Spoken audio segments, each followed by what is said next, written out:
How's it going? Just stands Waiting for my time. Waiting for my time. Maybe soon. Hopefully soon. How are you doing? Hello?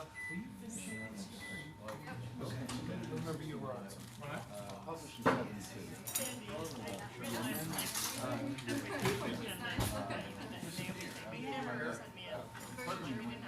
Oh yeah, you did mention. Oh, that was that work. Congratulations. After they found him, actually fell off. Adrian Marie. I didn't know.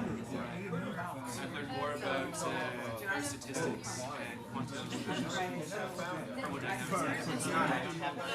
I should say, maybe I should say, I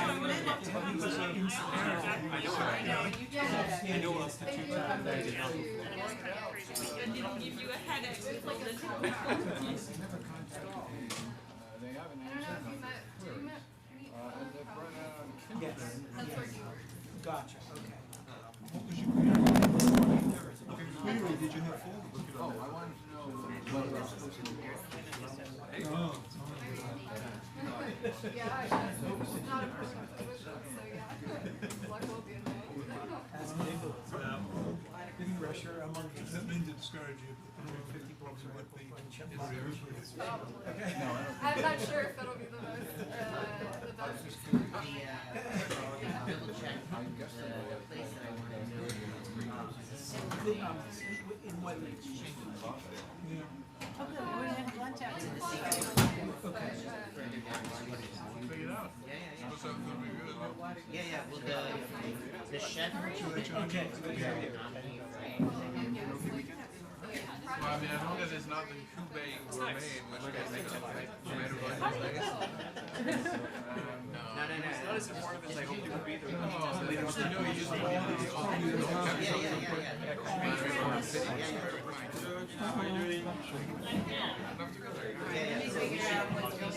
Our cleaning lady is worried. Let me figure it out. I think it's unconscionable. Feel better. Wow. That's really serious. Mistakes are Primitive. I mean, if, you know, I could understand if they were three issues. Fair enough, it's a special occasion. They're just taking it beautiful and sticking it on the website. Yeah. And then I'm gonna make it not added the cheese too. On the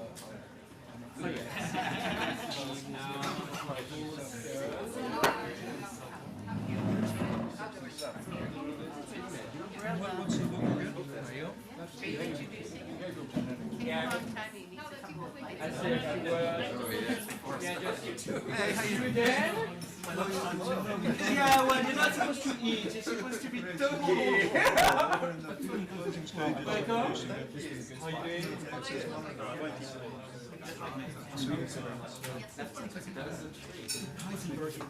That's why I published. We started shooting at 12:05. I would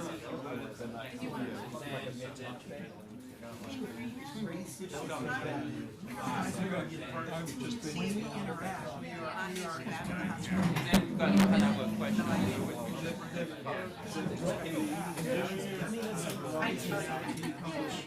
I've been like a contractor, but I didn't. I can contact her. I'll just see you. Okay. Sorry. And are people coming to this women's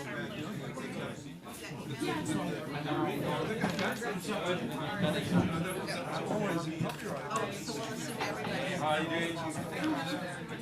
I know. We'll send it. Okay. I'm excited. All right. See you later.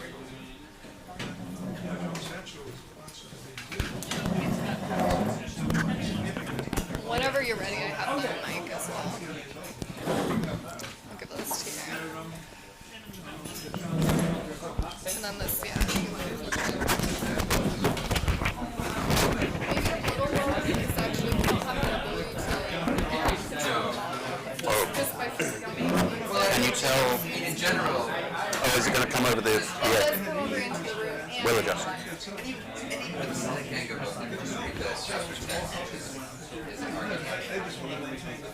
Is that Jacob's book? Yeah. Well, I can tell you the argument and why it's wrong. Yeah, the word wouldn't be, yeah, but the sentence. His evidence does not justify his conclusion. Take advantage of it. No, The lack of an argument there. his evidence concerns a specific kind of medical research, which does not by any means constitute the entirety of medicine, and therefore does not warrant low confidence in medicine generally, which is his conclusion. That's one sentence, hey. You have ands in there. I have a lot of ands in there. That was fine. All right, That's a philosopher's sentence. It's not even 8 lines long. Talk to me, Marianne.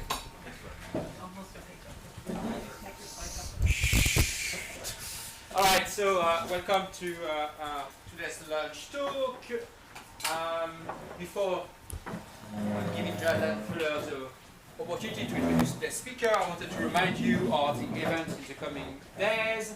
On Friday, Jeff Schwartz, who is emeritus in anthropology and an HPS associate professor, I'm not sure that's the exact title, but we'll be talking about did humans, Neanderthal and Denisovans interbreed, looking at the reconstruction of phylogenies in recent years and bringing a skeptical look on some of these efforts to construct human phylogeny. It should be a really interesting talk if you know Jeff. He's always a very provocative thinker, so I highly invite you to join us.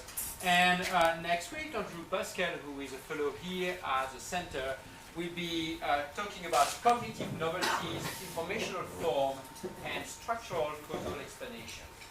And today, we'll hear from Broadbent, but Jonathan will introduce Alex. Okay, so it's my great pleasure to introduce Alex Broadbent. I'll just say a few words about his academic background. So Alex completed a PhD at Cambridge HPS under the supervision of Peter Lipton, providing a reverse counterfactual account of causation. He then moved to the University of Johannesburg, Department of Philosophy, where he now is a professor of philosophy. He's also the immediate past director and founder of the African Center for Epistemology and Philosophy of Science. He stepped down from that role in order to found and direct a new center for the Institute of Knowledge at University of Johannesburg. Future of knowledge. Future of knowledge. That's crucial. Yeah. And continuing his streak, he's going to be the co-founder and first editor-in-chief of a new journal, an open access journal called Philosophy of Medicine that I've been working on with him for a few years now. We'll be launching this coming summer with our first call for proposals, thanks in part to funding support from the Center for Philosophy of Science. So, made a big impact institutionally, but also on a number of fields within philosophy of science. So after his work in philosophy of causation, Alex essentially founded the field of philosophy of epidemiology with his 2013 book titled Philosophy of Epidemiology. Later he published in 2019 a book called Philosophy of Medicine, which didn't quite establish a new field, but according to a review in BJPS, Alex's book opened up a new range of questions of philosophy of medicine and advanced an entirely new agenda for a field that had no idea it needed it. So after all that incursion into philosophy of medicine, Alex is kind of returning to his works, his roots thinking about causation in general, and that's the project he's going to tell us about today. So Cool. I'll hand it over to Alex. Thank you very much. Yeah, in my mind it all fits together, but one can't talk about everything at once. Okay, so I'm going to start by talking about there's a lot in this talk. I'm trying to write a new book which doesn't have philosophy in the title. I've got 3 books and they all have philosophy in the title, philosophy of, philosophy for, and I'm trying to write a book that doesn't have philosophy in the title, and this is going to be a book about causation, and this is really a big chunk of that book. So there's a lot going on. I'll try and make it make sense. The story to how I got to thinking about what I'm thinking about here. I'm interested in this notion that there was a counterfactual revolution, a sudden revolution where people started thinking about counterfactuals between the years of about 1969 and 1974. There's papers published in philosophy, epidemiology, economics, statistics, and you also have legal tests, the but-for test for causation, dating around this time. And it just struck me, why did this suddenly happen? And then I started thinking, well, what are counterfactuals for? People, reason with counterfactuals, they try and understand them, what are they for? And then I started thinking, well, what did they do for us? Reasoning should do something for us. Evolutionarily, it should have advantaged us in some way as a species. And then I started thinking, and I have an interest in paleoanthropology anyway, an entirely non-expert interest, but I just think it's interesting. Well, what do those guys say about it? What do the paleoanthropologists say about it? What fossil evidence is there that at some stage our species started to reason counterfactually? What was it that we could do using our counterfactual reasoning that we couldn't do before, like following a track or shooting a bow and arrow? And it turns out there's actually no real fossil evidence for anything like that. What they do is they look to comparative psychology and they look to developmental psychology.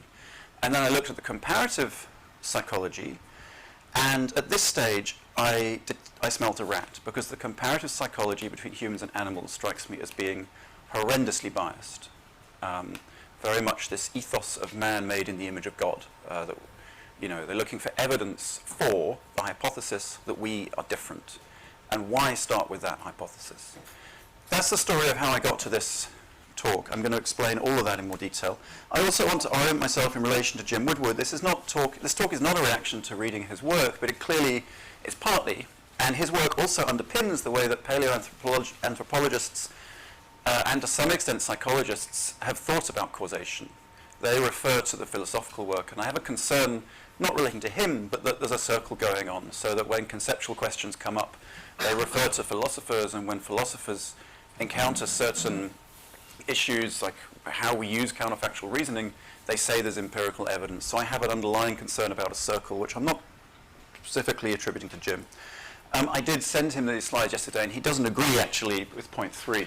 But what I agree with Woodward about is I did my training in the Lewis tradition, and I very much agree with him that you don't start with metaphysics. If you want to understand something like causation, you start with use. If anything is useful, it is our ability to reason causally. Why else? That's what causal reasoning. That's what usefulness is, right? It's got something to do with causation. Don't start with the metaphysics. Start with the use. I agree with him there. I notice the connection, like he does, between causation and doing things, as opposed to linguistic intuitions about the use of the word cause, which is where the semantic literature comes from. I'm not writing that off, that stuff. I'm just saying this is my approach. Where I'm going to challenge what he thinks is in this. Sorry, it's not Mum 3, but he then says, okay, agency theories of causation get it wrong because they identify causation with something that's very much to do with us being agents, us being humans, and that makes it somehow non-objective. It's a feature of us and not the world. And he says, no, I want to characterize an objective notion of intervention that leaves out agents as such, and is characterized objectively. And I'm going to go the other way. I'm going to say that's not the right thing to do. In fact, causation, I have a broadly Kantian view. In fact, causation is something like a secondary property. If any of you read the paper by Menzies and Price, causation is a secondary property. It's like color. It's something that is constrained by the world, but it's fundamentally to do with us as well. He doesn't agree that there's fossil evidence, but he does think, I think, that there are distinct cognitive faculties. Causation can be broken down into some distinct cognitive faculties, distinct cognitive abilities, and I'm going to deny that distinctness. I'm going to say causal reasoning is continuous with purely associative reasoning.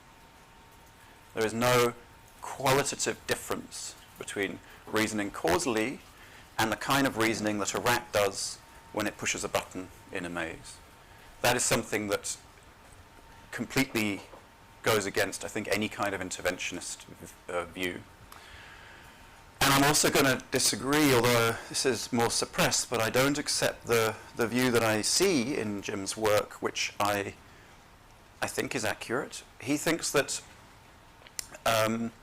causal explanation, we shouldn't be looking at the metaphysics of cause, we should be looking at causal explanation. And when he talks about use, that's sort of the ultimate, I mean, I'm not wanting to attribute things to him here, but that seems like the sort of ultimate expression of our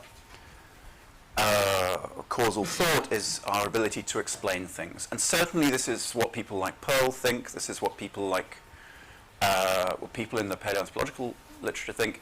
And the reason is that they think that ability to explain underlies our success at manipulations which we have that other animals don't. I'm going to deny that. I don't think explanation is actually what causation is about. I think it's about prediction. But that is a much more subtle and complicated point which I won't directly argue for. This is the structure of my talk. I've got some nice acronyms here. I'm going to criticize the dumb model, which is that causation is a distinct, unique faculty for manipulation.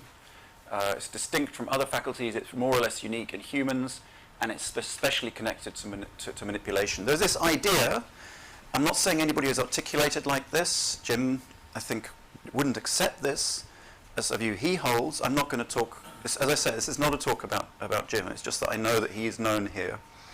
But nonetheless, I can't give this talk and not mention him, right? It's like going to Princeton and not mentioning Lewis.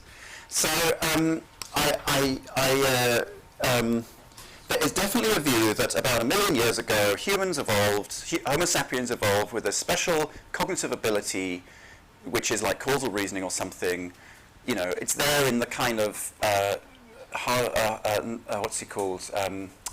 Noah. Hari, the 21 Lessons of the 21st Century guy. It makes us adaptable. It's this faculty that we're able to manipulate things, do things, and adapt to new situations. Evolved 1 million years ago. That's what causal reasoning is. It works because it tracks the causal structure of the world, which is out there. And it's a distinct, unique faculty, and other animals just don't have it. Maybe there's some degrees of it they have or something. So it's not, but they don't have it. I'm going to argue against that on the basis that there is inadequate empirical testing of it and there's inadequate conceptual arguments for it. I'm going to suggest what I call my A+ model, which is that all that's really going on is we have greater abilities to abstract and thus can form different, better, higher level associations, which improves our ability to do trial and error in new situations faster.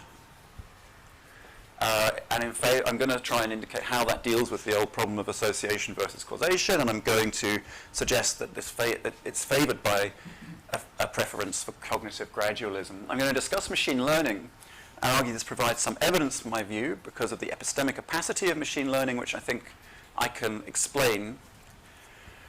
I'm going to say something about the underlying metaphysics here, which, as I said, broadly speaking, transcendental idealists. The notion of causation is constrained by the world, but it's not the case that there is an underlying causal reality. There is an underlying reality.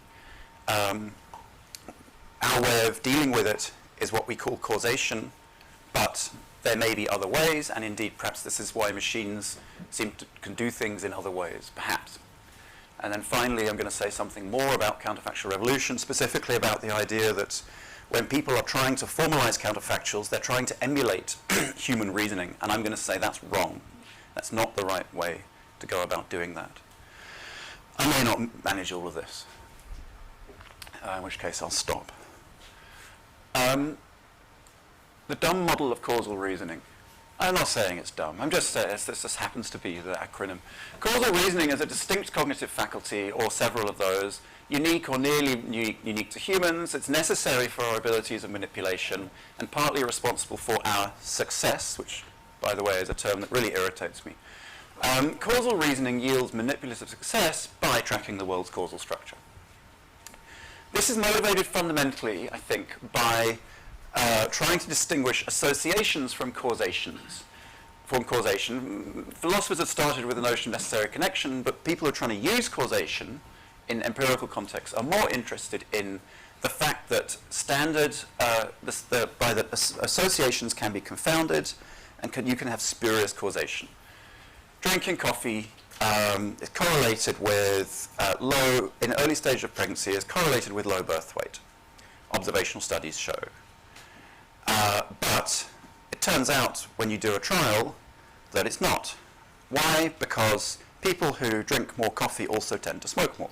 And so it's the smoking that causes the low birth weight, not the coffee. They still advise people not to drink coffee, but that's just, I don't know why they do that.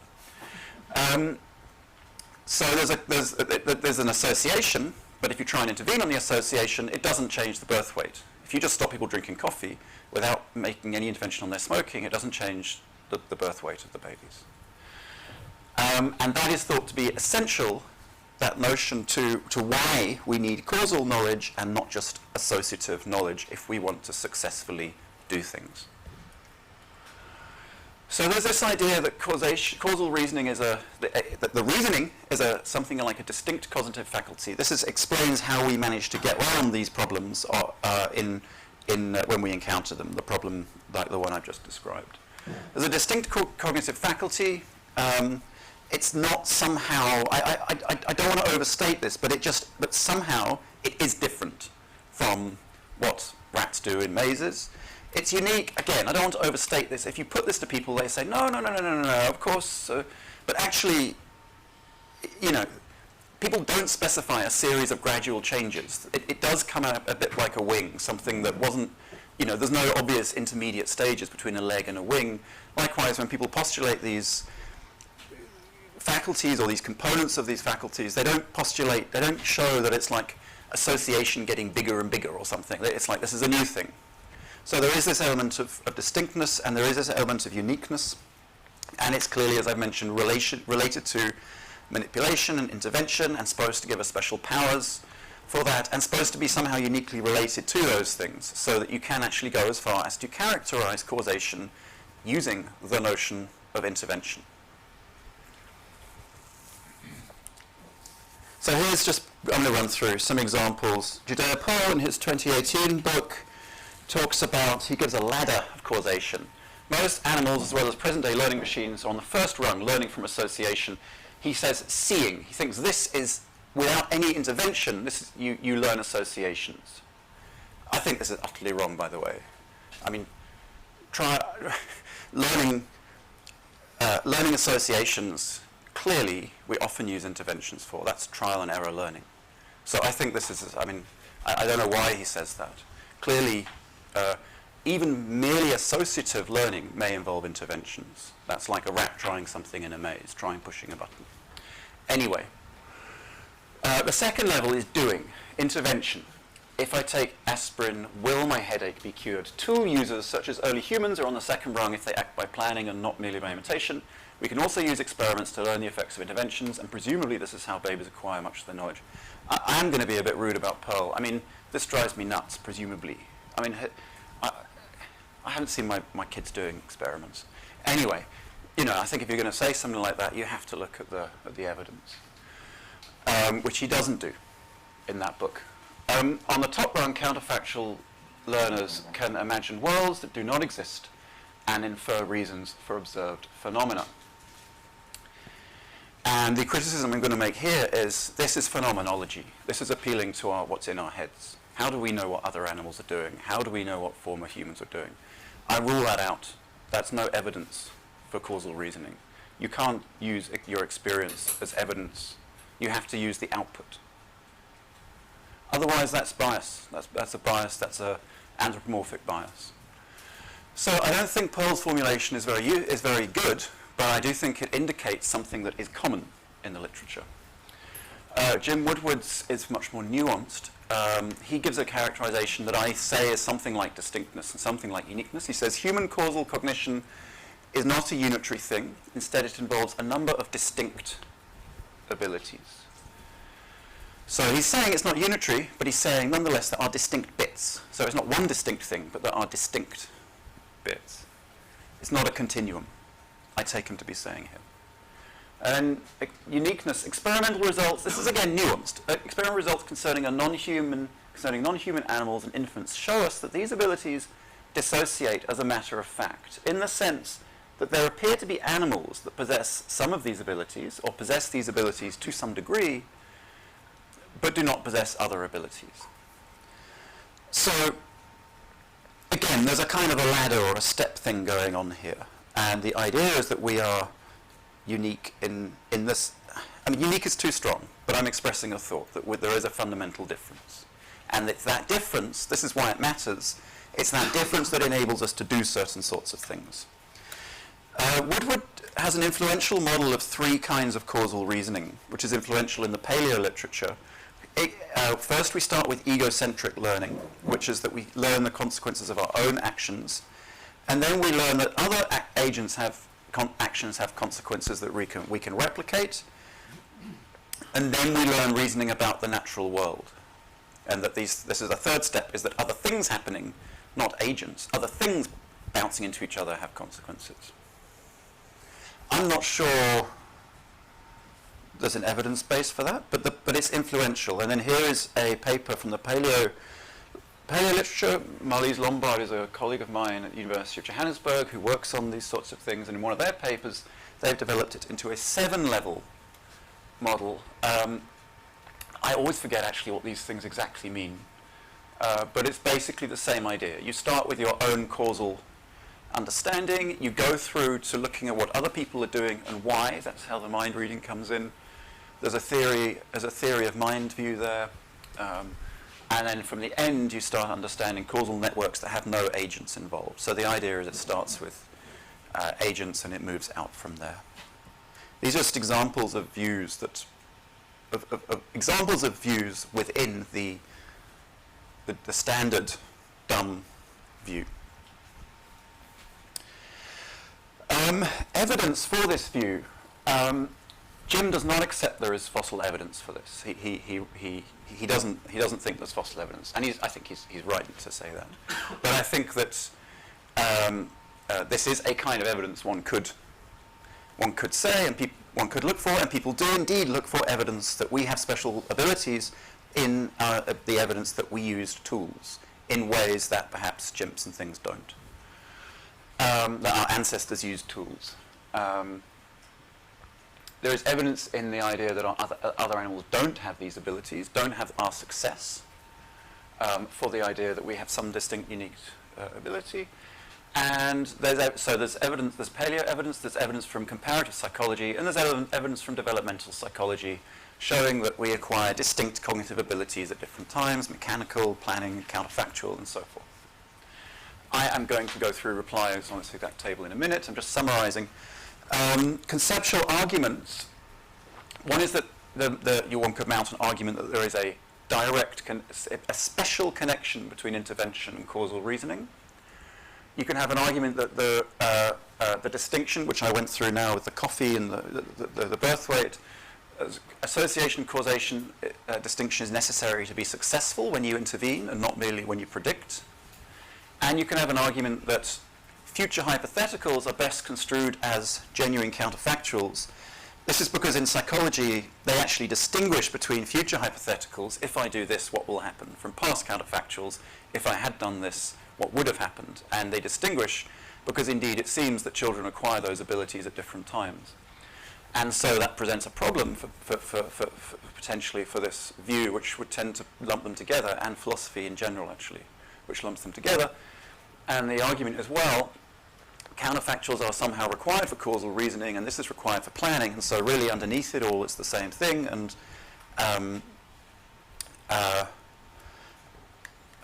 there's this module of counterfactual reasoning that's used in planning.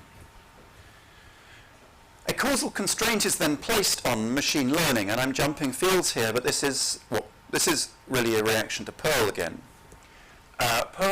The idea is that machines have to imitate causal reasoning in order to get better at machine learning. The limits, Pearl says, and I think this is an interesting argument, having been dismissive of his ladder earlier. This argument of his, I think, is quite interesting. He says there is a conceptual limit on what machine learning can achieve until it's managed to model causation, which is why he offers this voluminous body of work on formalizing causation.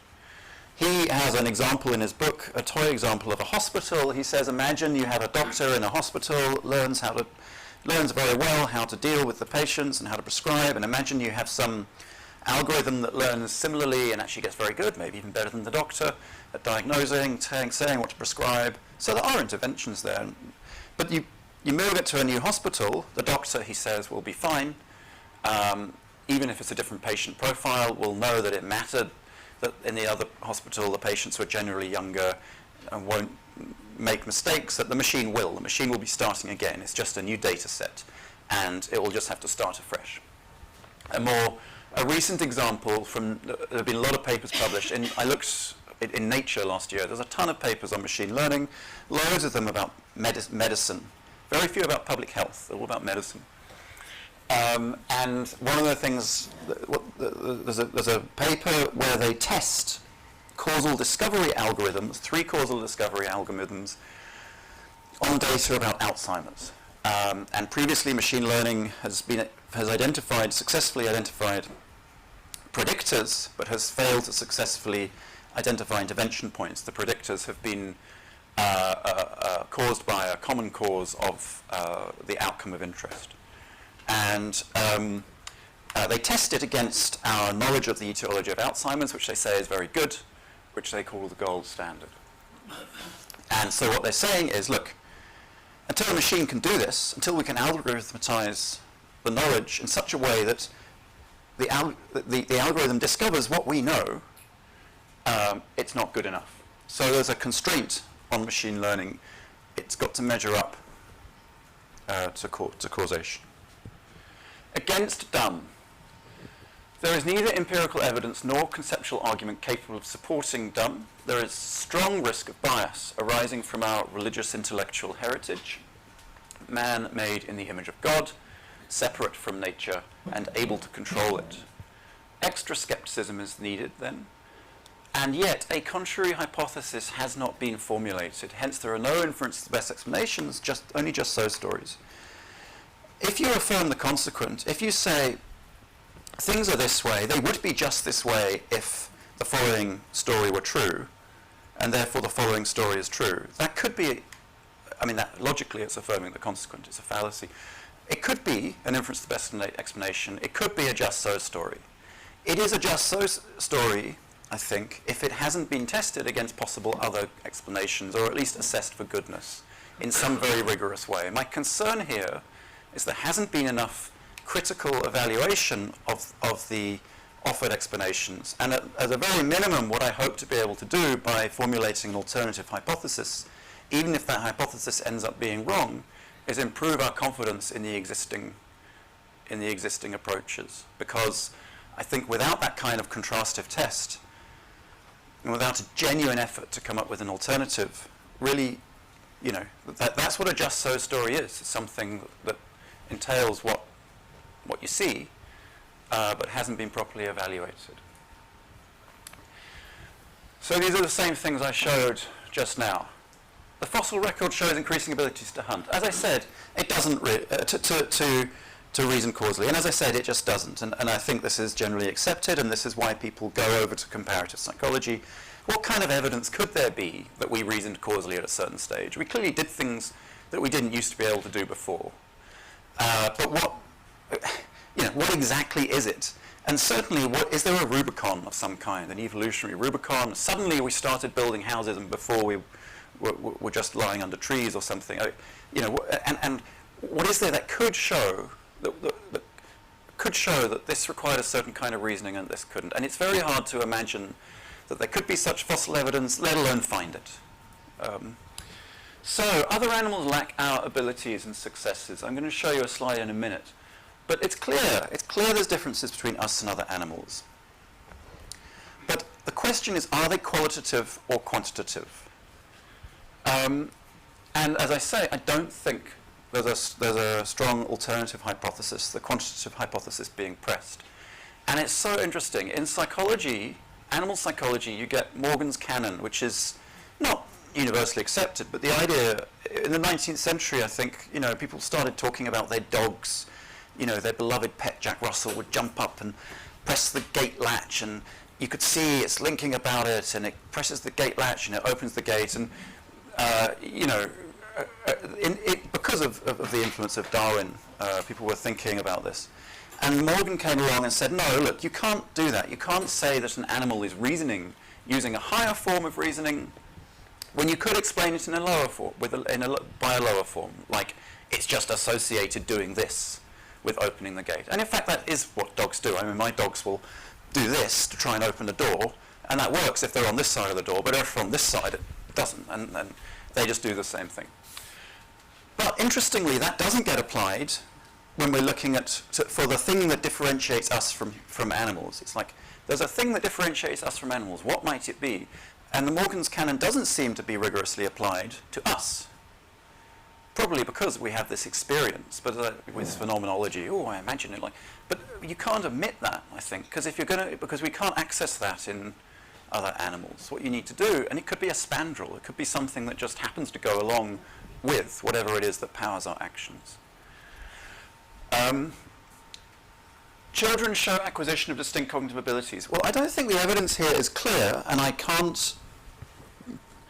don't have the expertise to go through it in detail, but it's not clear. I mean, children do learn to do different things at different times, but without presupposing a view about the modularity of causal cognition or something like that, or that it comes in distinct chunks, or that it is distinct.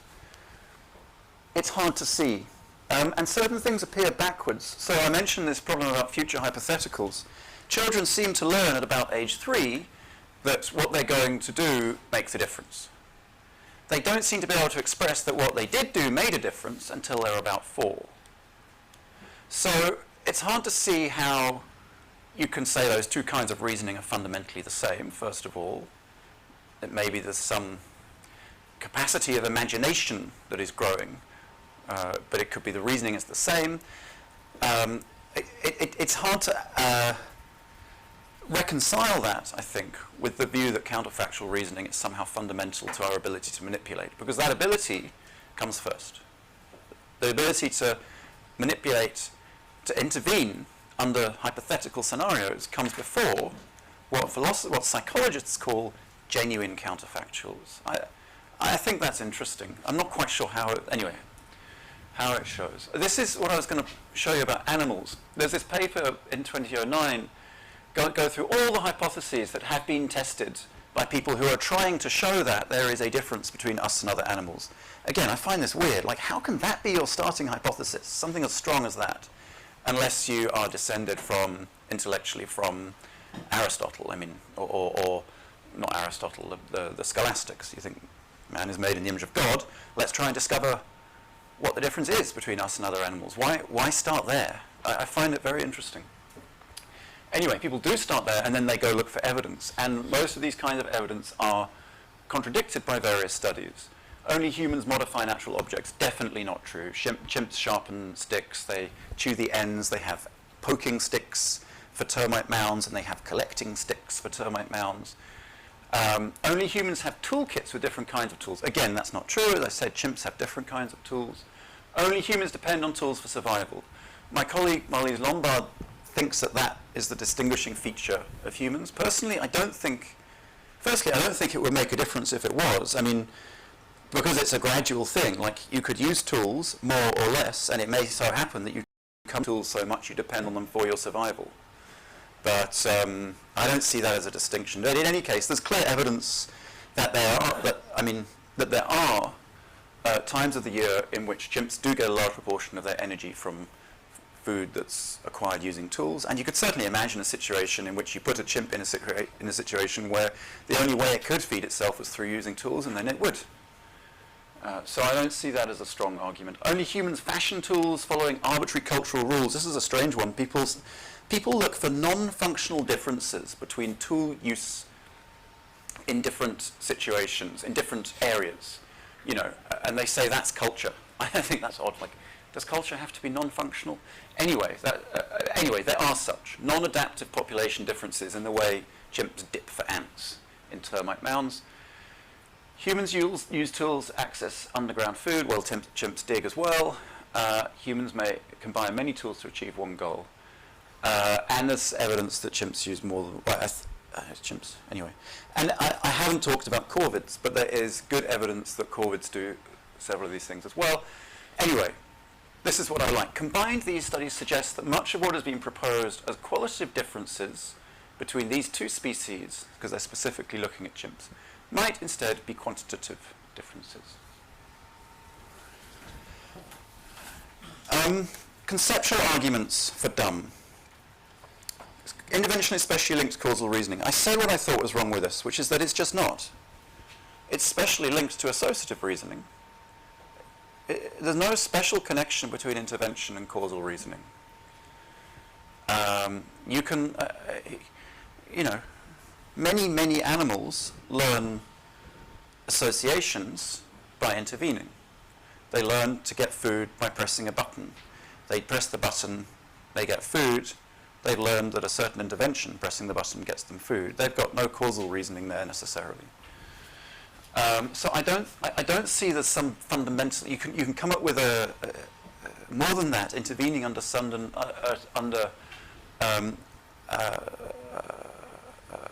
imaginary circumstances. And this is where the next argument, association causation distinction, is necessary for success.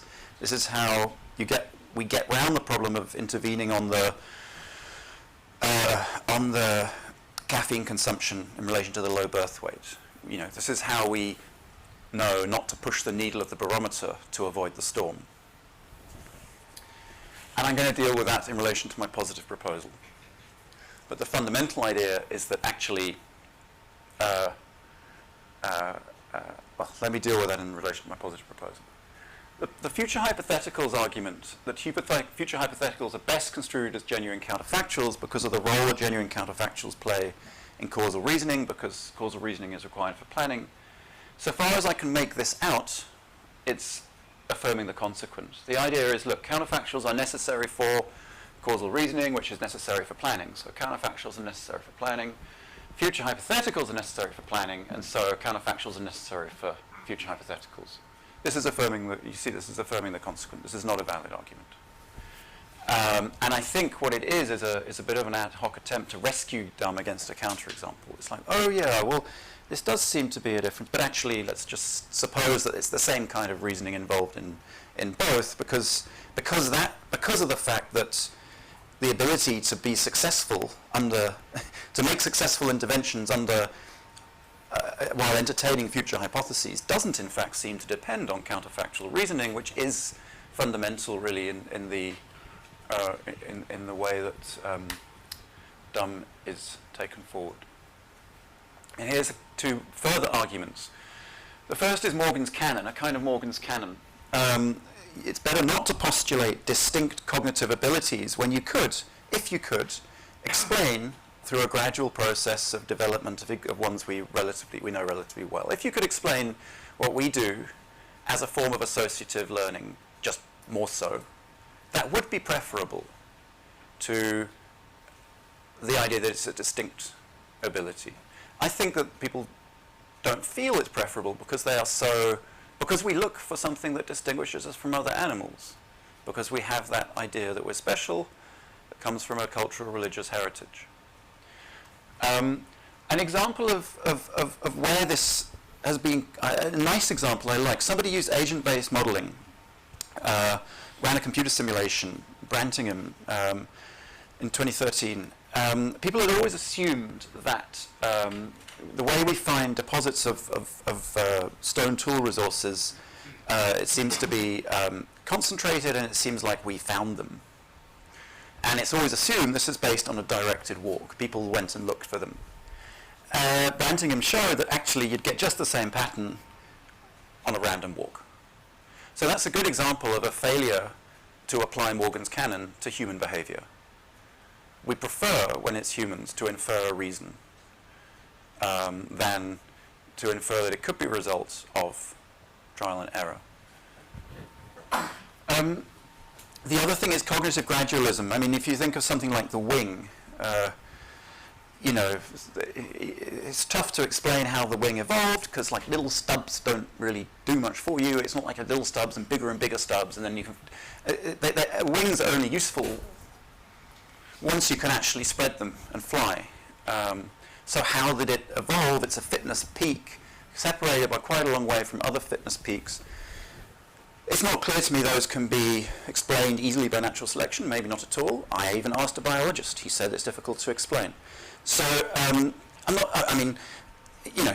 can't, I think if one can find an explanation that avoids making this like a wing and makes it explicable by something we do understand, natural selection, that's preferable. The A+ model. This is the one I'm going to propose. Having attacked everyone else, I'm going to offer my own view, which you can attack. Association is only possible by seeing particulars as instances of categories of classes. Abstraction and association go together. Chimp tool use, for example, can be explained by their higher abstraction abilities than other animals, and ours may be higher still, but there's no evolutionary Rubicon. Causation is our name for our associations of higher level abstractions. So let me explain that. So suppose you have, let me go stand over here, this is a tool that's been fashioned by a chimp. They watched it fashion the tool and so forth. Anyway, it digs in termite mounds to get ants. So the chimp, in order to associate digging in termite mounds using a stick, the chimp has to see this as a stick, not as something it found to the left of the tree last week. So this is Goodman. To form associations, you have to also form categories, form concepts. Likewise, it has to see this as a termite mound and not the thing in the middle of that plane. So the chimp then encounters a rock and some bees, a bee's nest in a tree trunk which has honey. But the chimp doesn't know what to do because it hasn't encountered a rock and a bee's nest. I don't know if this is true of chimps. I'm just an example. Where we, I think, may do better is that as well as seeing this as a stick, we relate it to the category of hard things. We see it as hard. And we also see it as sharp, and see the termite mound as hard. We see the rock, I should have had a line there, as belonging to the category of hard things too. Yeah, I put the line in next. So we encounter this new situation, rock, bee's nest. We see that the rock is also part of the hard category. And termite mound and bee's nest are both part of the connects food. So there's a higher bunch of categories. We've got associations between hard and sharp, and we think, because we know chimps can sharpen things, maybe this rock could be sharpened. If you don't like that step, just suppose it's a sharp rock. And so in the new situation, we try something. We don't know it's going to work, but the field of things for us to try is narrowed down. Our trial and error process is faster. But it's still association. It's association between higher level categories, more abstract categories. So what we have is not some distinct cognitive capacity to reason counterfactually or something. What we have is a greater ability to abstract.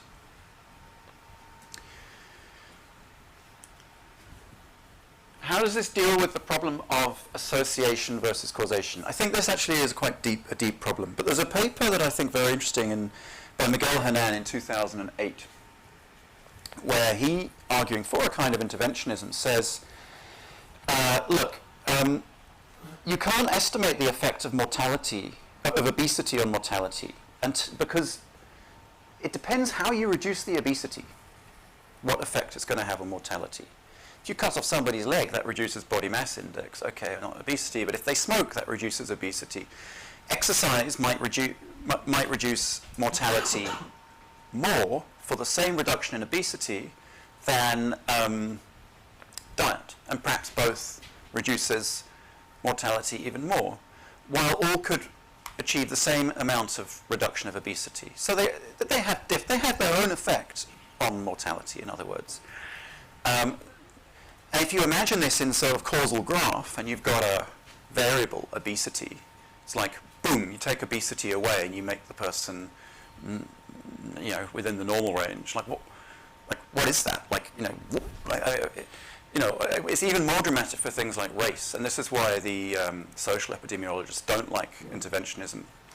Like, what do? Do you suddenly, okay, suppose I were a black guy giving a talk, like, boom, I'm a black guy, and you guys are like, what happened there? Like, do I have the same accent? I mean, no, that's obviously not what we mean. We mean, like, I was brought up differently. Well, but then, do I have the same accent? Did I go to live in the same place? What about my parents? Are my parents also black? Yeah. So it's not always clear that it's not always clear there is an exogenous intervention, and what that means, in a sense, is that sometimes intervening on the epiphenomenon does work, depending on how you do it. So to give a sort of a toy example, if you reduce caffeine intake among smokers, maybe you will affect birth weight because people often like a cigarette after coffee, so maybe they'll smoke fewer cigarettes. So it's not actually, this is a dictum that you can't affect an effect by intervening on another effect, but it depends how you do it. There is an assumption that you can screen things off and just have an exogenous intervention where you just magic away. And I don't think that you can accept that assumption. There are some situations where you actually can't imagine such a thing. There are other situations where you could imagine such a thing, but in practice, like with the caffeine, your attempt may actually in real life result in a change in what you're observing.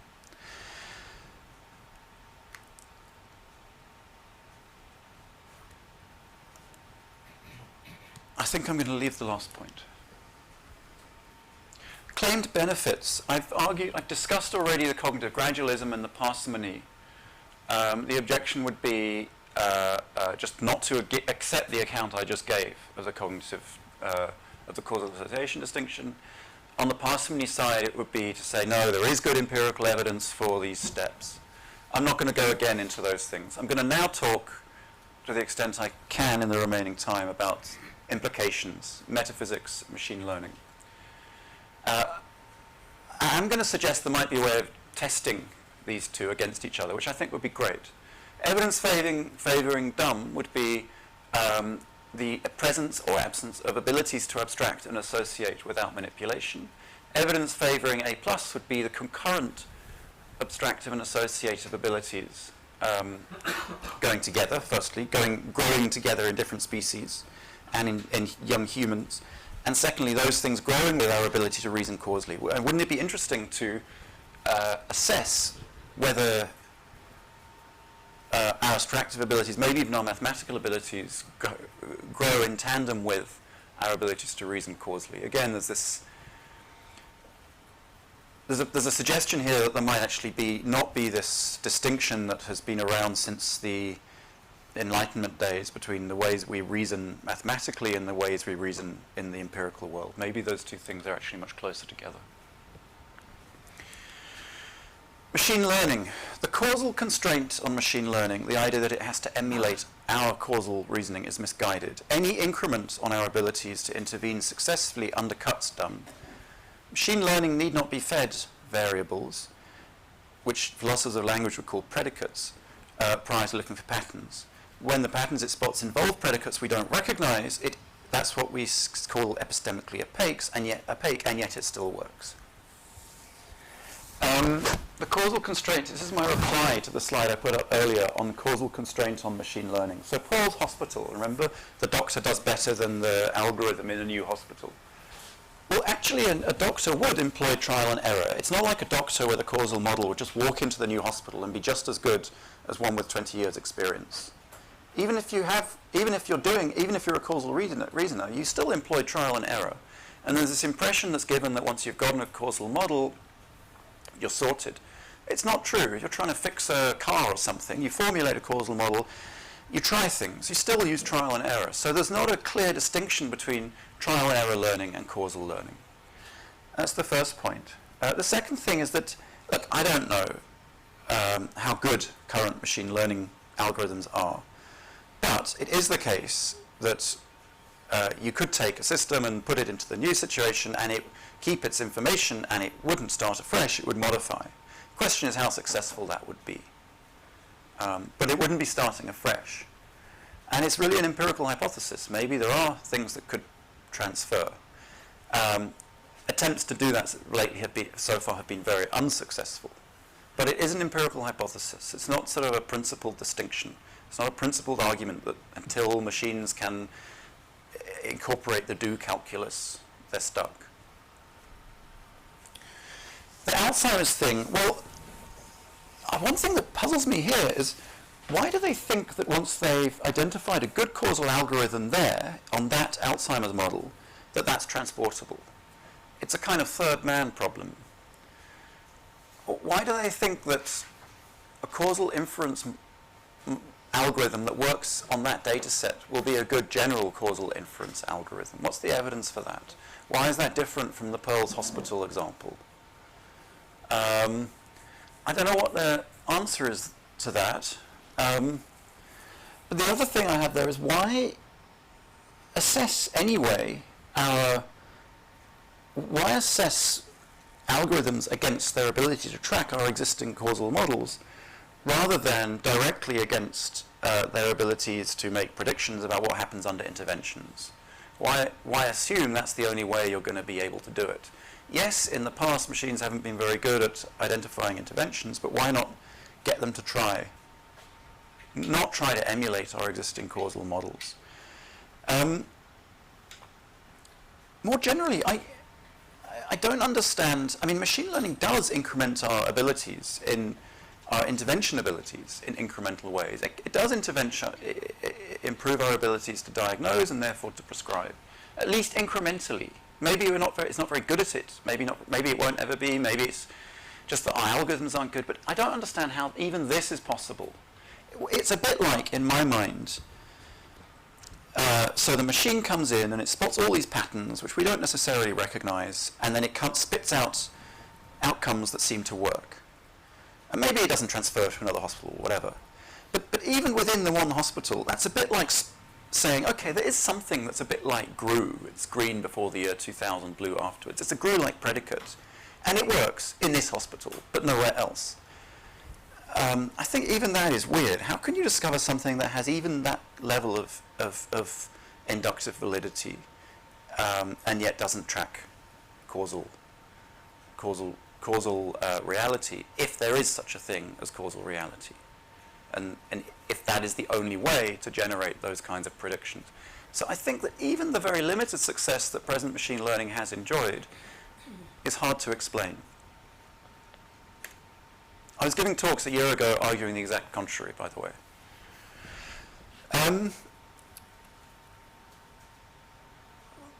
Variables are not prior to associations. So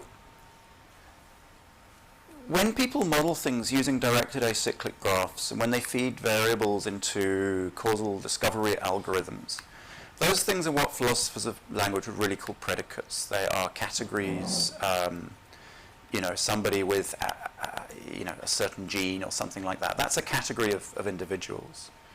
And it's true that once you define those things, you limit the associations that can profitably ground predictions. That's true.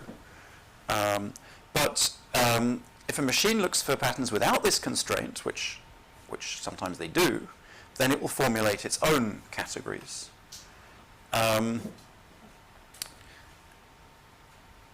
For example, in facial recognition, they don't look for data points. They don't look for spots on the nose, and it looks for planes, and then it models more and more of those planes. And I think that what's going on, so epistemic opacity occurs when you have a neural net and it does something and we don't really know why. It's picking up on something. We don't know what pattern in the data exactly it's picking up on. We don't know whether that pattern tracks a real thing. You have something that tracks people coming into a hospital. It's very good at predicting acute kidney injury. We don't know exactly what features of those patients is picking up on. We can't tell. You get this even in very simple neural nets. So it could be that these associations are entirely spurious. There's a separate causal explanation. And there's an underlying causal reality and is not picking up on those. Or they could show that there's other ways to cut the conceptual pie. It could show either of those two things. It doesn't, it isn't, I think, settled. And my view is that if there's any, even really any success of these sorts of systems, and I think there is, then it shows there are perhaps different ways to cut the conceptual pie. There are other patterns of high-level association than the ones we have, corresponding to other categories than the categories we have. I'm at 1 o'clock, and I'm on my last section, and the chair is on his phone, which suggests to me I might stop. Shall I do that? Yes. Okay. You can ask me about the metaphysics later. All right, thank you very much.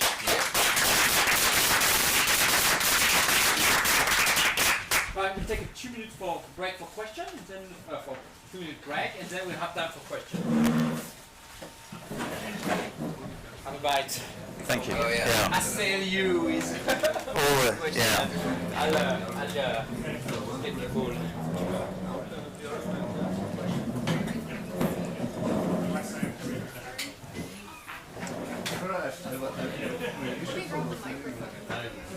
I